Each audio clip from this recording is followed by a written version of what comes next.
Bonjour, dans cette vidéo, on va corriger la deuxième partie de l'examen du bac, bien sûr l'exercice 4 de l'examen du bac 2020, session de rattrapage, deuxième année bac, sciences maths, filière sciences maths AR.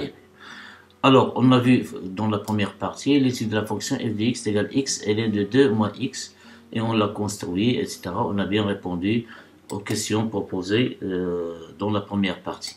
La deuxième partie, si vous voulez, c'est une fonction à indice n, avec n un entier naturel supérieur est égal à 2, définie sur i, est égal à 0,1 aussi, par fn de x égale x à la puissance n, elle est de 2 moins x. La première remarque, alors ici on peut redonner n est égal à 1, puisqu'ils nous ont imposé que n est supérieur est égal à 2. Mais si n est égal à 1, on tombe sur la première fonction, de la première partie. Mais ici, n supérieur est égal. Donc ça veut dire que c'est même genre, même comportement ici avec x à la puissance n. La première question petit a vérifie que fn est positive sur i et que fn de 0 est égal à fn de 1. Montre qu'il existe au moins alpha n appartient à 0,1 ouvert, tel que f' de la dérivée f' de f'n de alpha n est égal 0. Deuxième question petit a, montrer que fn est dérivable sur i et que quel que soit x appartient à i, f'n de x égale x à la puissance n-1 fois g de n de x, c'est notre fonction, où gn de x égale n ln de 2 moins x sur 2 moins x. Alors j'ai une remarque ici, pour cette question, montre qu'il existe au moins alpha, alors elle est similaire presque à une question similaire ici. La voici, montrer qu'il existe un unique alpha que j'ai parlé, j'ai fait la remarque lors de la première partie de cet exercice. Alors ici, on a utilisé théorème des valeurs intermédiaires appliqué à la fonction f'. Mais ici, on va utiliser théorème de Rolle. On va utiliser théorème de Rolle, puisqu'ils nous donnent ici fn de 0 est égal à fn de 1. Donc il suffit d'aborder la continuité et la dérivabilité, bien sûr, sur l'intervalle 0,1 pour la continuité fermée, pour la dérivabilité, et 0 ouvert pour la dérivabilité. Mais j'ai une remarque ici. Alors, pour répondre à cette question, on va étudier, on va montrer que f'n est dérivable sur 0,1. Et on le trouve ici la même question. Montre que fn est dérivable, donc j'aurais préféré que cette question précède celle-là. Fn est dérivable pour lorsqu'on arrive à montrer qu'il existe au moins alpha dans 0,1, on serait déjà dans le cas, on a bien abordé la dérivabilité de la fonction fn sur i. Mais c'est une remarque personnelle, bien sûr. Petit b, montrer que la fonction gn est strictement décroissante sur i, la nouvelle fonction gn ici. On déduit que alpha n est unique. Troisième question, on considère la suite numérique alpha n, bien si définie ici, avec n supérieur égal à 2, montre que quel que soit n supérieur égal à 2, fn de alpha n est égal à 1 sur n qui multiplie alpha n à la puissance n plus 1 sur 2 moins alpha n, puis on déduit que limite de fn de alpha n quand n tend vers plus infini égale à 0. Petit b montre que quel que soit n supérieur égal à 2, gn alpha n plus 1 est égal à moins ln de 2 moins alpha n plus 1, puis on déduit que la suite alpha n supérieur égal à 2 est strictement croissante. La question petit c montre que la suite alpha n supérieur égal à 2 est convergente, et la dernière de cette partie montre que la limite de alpha n est égale à 1, bien sûr, au voisinage de plus l'infini. Voilà, c'est tout pour cette deuxième partie. A tout de suite pour voir la correction ensemble. À la barakatillah, on aborde la deuxième partie. Voilà, un entier n, un entier naturel n supérieur ou égal à 2. Et quel que soit x appartient à i, c'est 0,1, le segment 0,1, fn de x égale x à la puissance n, ln de 2 moins x. Question 1, petit a, vérifiant que fn est positif sur i et que fn de 0 est égal à fn de 1. Alors, soit x appartient à i c'est 0,1, donc moins x appartient à moins 1, 0. Et si on ajoute 2, on obtient 2 moins x appartient à 1, 2. Donc 2 moins x est supérieur ou égal à 1. Et dans ce cas, ln de 2 moins x est supérieur ou égal à 0. Et comme x appartient à 0,1, elle est positive, alors x à la puissance n, elle est aussi supérieur ou égal à 0. Et par suite, x à la puissance n ln de 2 moins x est supérieur ou égal à 0. Ce n'est que fn de x. Donc, quel que soit x appartient à i, fn de x est supérieur ou égal à 0. Ça veut dire que fn est de positif sur. Et après calcul, fn de 0, en remplaçant x par 0 ici, on obtient ln de 2. Et 0 à la puissance n, c'est 0, donc c'est 0. Et lorsqu'on place n par 1, c'est ln de 2 moins 1, c'est ln de 1 qui est égal à 0, fois 1 à la puissance n, c'est 1, c'est 0.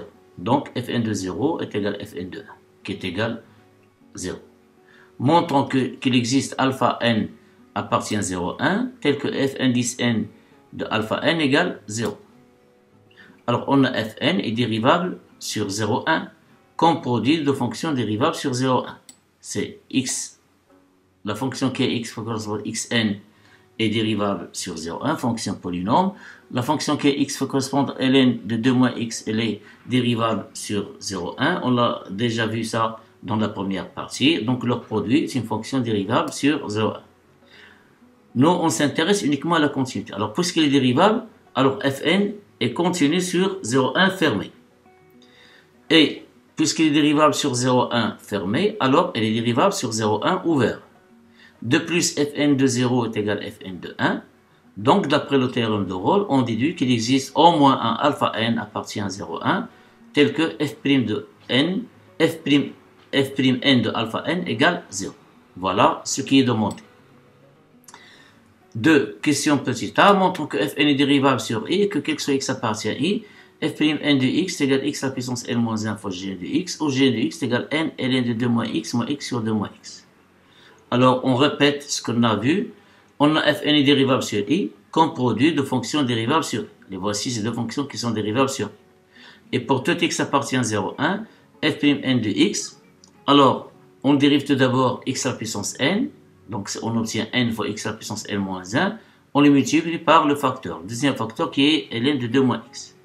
Plus x à la puissance n, le premier facteur, fois la dérivée de ln de 2 moins x. Or, la dérivée de ln de 2 moins x, la dérivée de 2 moins x est moins 1 sur 2 moins x.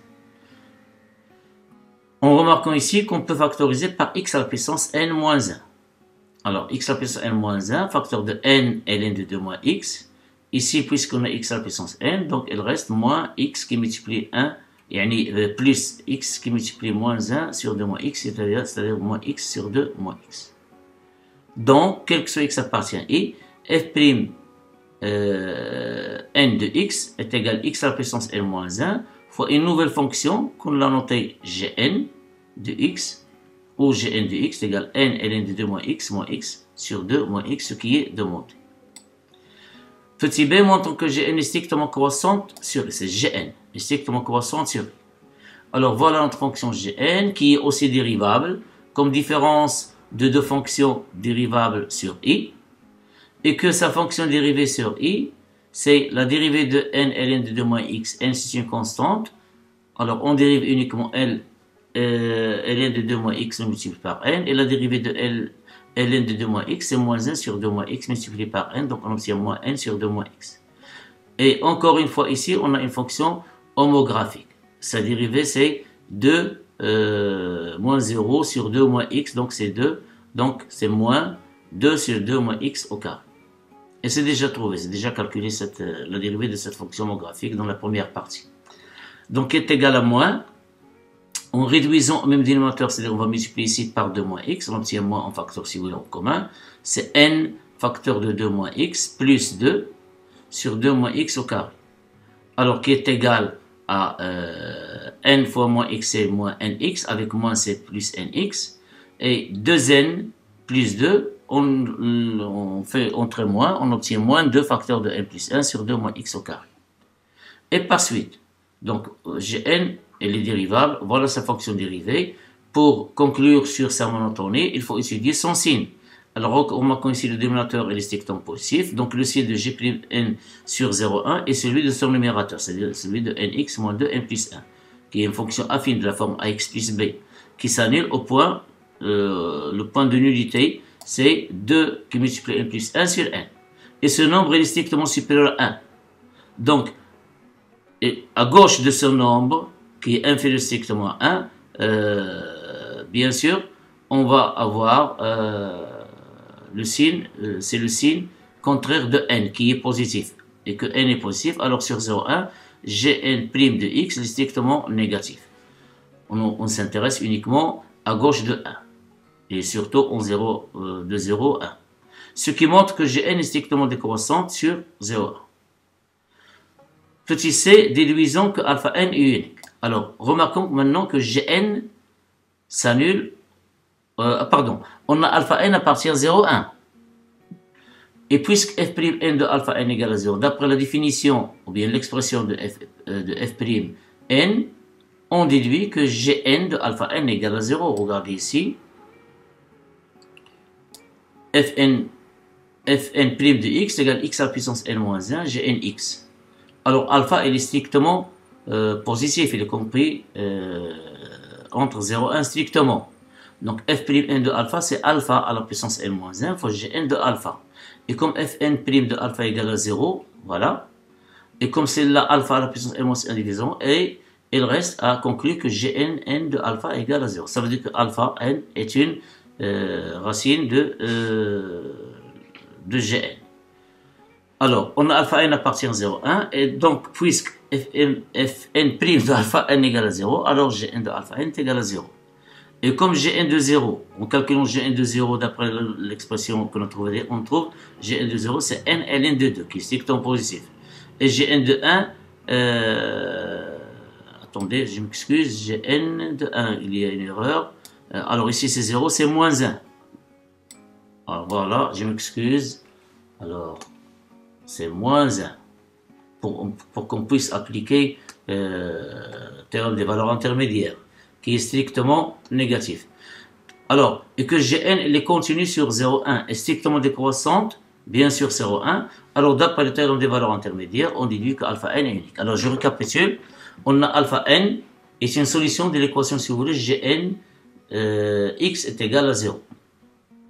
Et c'est une solution, et elle est unique, pourquoi? Parce que notre fonction, elle est continue et strictement décroissante. Alors je reprends. On a Gn, elle est continue, elle est dérivable, donc elle est continue. Gn de, bien sûr sur 0,1, Gn de 0 c'est n ln de 2 strictement positif, Gn de 1 est égal à moins 1 strictement positif. Et comme elle est strictement décroissante, voilà d'après cette question, alors d'après le théorème des valeurs intermédiaires, on déduit que alpha n, qui est solution de cette équation, elle est unique. On considère la suite alpha n supérieur égal à 2, montrant que quel que soit n supérieur égal à 2, fn de alpha n est égal à 1 sur n qui multiplie alpha n à la puissance n plus 1 sur 2 moins alpha n, et déduisons limite de fn de alpha n quand n tend vers plus l'infini. Alors, soit n pour ce qu'on veut montrer, celle-là, pour tout n supérieur égal à 2, soit n supérieur égal à 2, bien sûr, n est un antinaturel. On a Gn de alpha n égale à 0. C'est équivalent à n ln de 2 moins alpha n est égal à alpha n sur 2 moins alpha n. Ça veut dire que ln de 2 moins alpha n est égal à 1 sur n qui multiplie alpha n sur 2 moins alpha n. Si vous voulez, c'est une question qui se répète dans la première partie, mais sans n. D'où fn de alpha n est égal à alpha n, x à la puissance n c'est alpha n, ln de 2 moins alpha n. Et comme ln de 2 moins alpha n est égal à cette expression, on la remplace, on obtient alpha n qui multiplie 1 sur n, facteur de alpha n sur 2 moins alpha n, c'est-à-dire c'est 1 sur n.